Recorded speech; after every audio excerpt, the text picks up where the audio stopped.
кабардинцы, осетины, карачаевцы. Просто хочу вам генетические данные показать, чтобы не было у людей вообще никаких вопросов.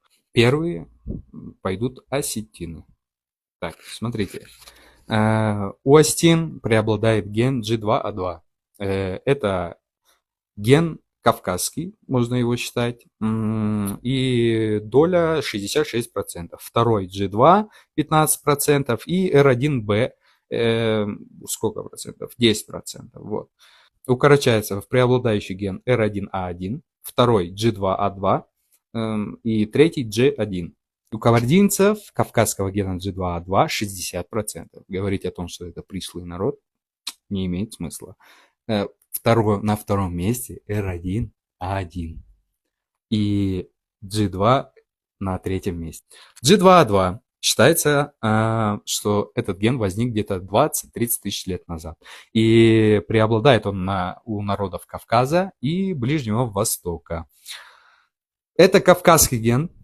И доля у этих трех народов, да, у осетин и кабардинцев больше.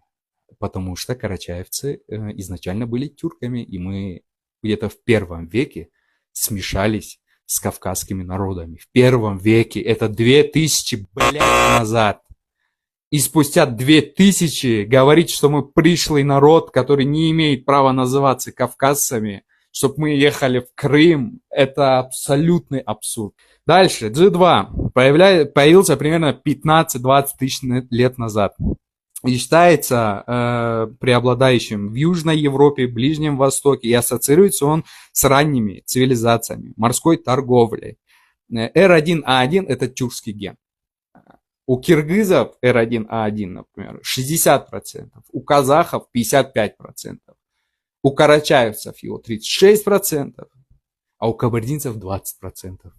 Поэтому, как бы вы ни отрицали, мы, вот эти три народа, мы имеем общую связь кавказскую.